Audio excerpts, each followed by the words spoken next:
Hello નમસ્કાર વિદ્યાર્થી મિત્રો, આપણી આ યુટ્યુબ ચેનલ પર આપ સર્વનું હાર્દિક સ્વાગત છે। તો મિત્રો, આજે આપણે વાત કરવાના છે ધોરણ 10 વિષય ગુજરાતીની અંદર બોર્ડ પરીક્ષા 2024ની અંદર ખૂબ જ ઉપયોગી થાય તેવું મોસ્ટ એમપી પ્રશ્નપત્ર, અને તેમાંય આજે આપણે વિભાગ સીનું સંપૂર્ણ સોલ્યુશન નિહાળવાના છે। તો આ વિડીયોને અંત સુધી જોવાનું ભૂલતા નહીં। ચેનલ ઉપર જો પ્રથમ વખત આવેલા હો તો ચેનલને સબસ્ક્રાઈબ કરી દેજો અને આ વિડીયોને તમારા અન્ય મિત્રો સુધી શેર કરી દેજો। તો વિભાગ સી એ વ્યાકરણ વિભાગ છે। તો એની અંદર આપણે માગ્યા પ્રમાણે ઉત્તર લખવાના છે, અને પહેલું છે કે આપેલા વિકલ્પોમાંથી સાચો વિકલ્પ પસંદ કરીને ઉત્તર આપણે લખવાના છે। 33મો પ્રશ્ન છે કે નીચેના શબ્દોની સાચી જોડણી શોધીને લખો। તો અહીંયા નિયમિત છે, તો એનો જે સાચો જવાબ છે એ તમે અહીંયા જોઈ શકો છો કે પહેલા નંબરની જે નિયમિત જોડણી છે સાચી છે।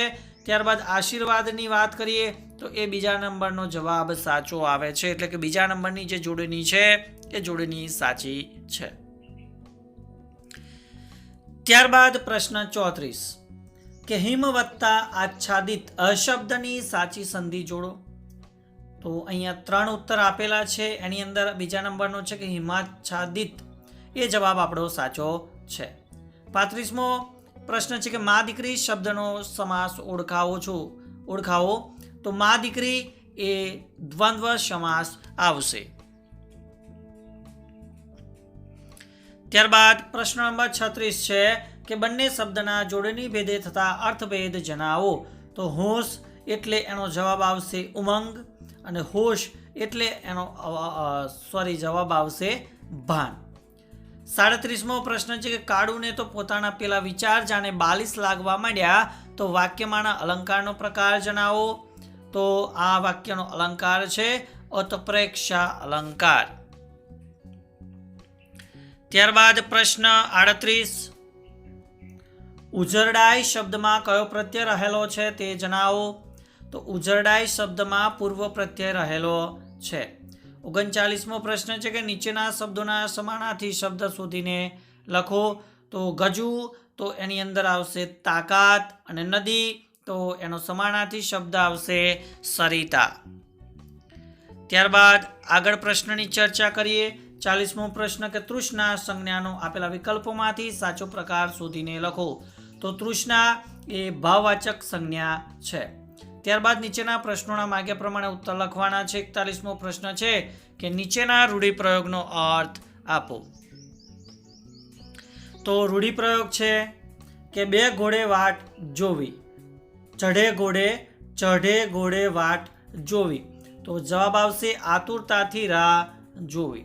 42મો પ્રશ્ન છે કે નીચે આપેલા કહેવતનો અર્થ લખો।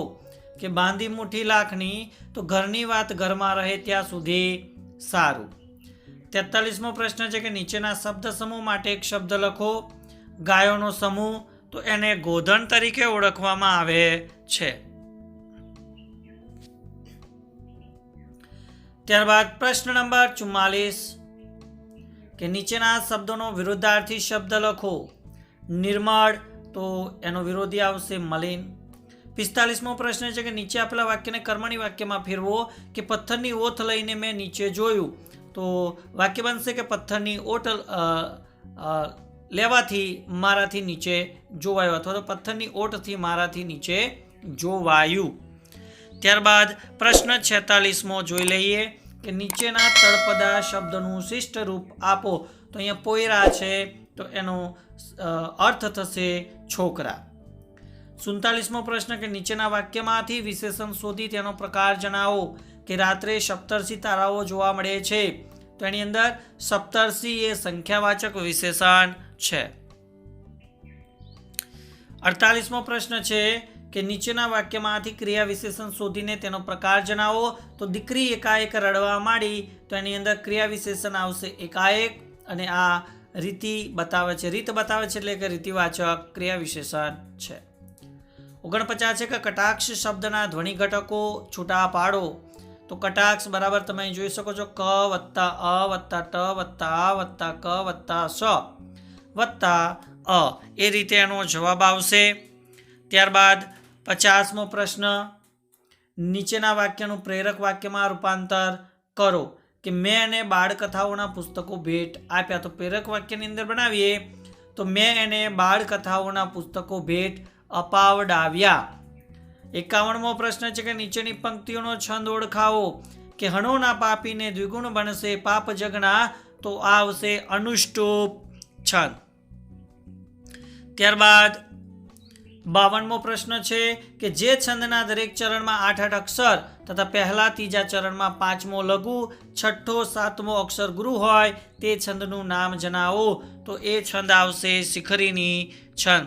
તો વિદ્યાર્થી મિત્રો, આ વિડીયોની અંદર આપણે વિભાગ સીનું સંપૂર્ણ સોલ્યુશન નિહાળ્યું. ચોક્કસથી વિડીયો તમને ગમ્યો હશે તો વિડીયોને લાઇક કરજો, શેર કરજો અને ચેનલને સબસ્ક્રાઈબ કરજો. Thank you. આભાર.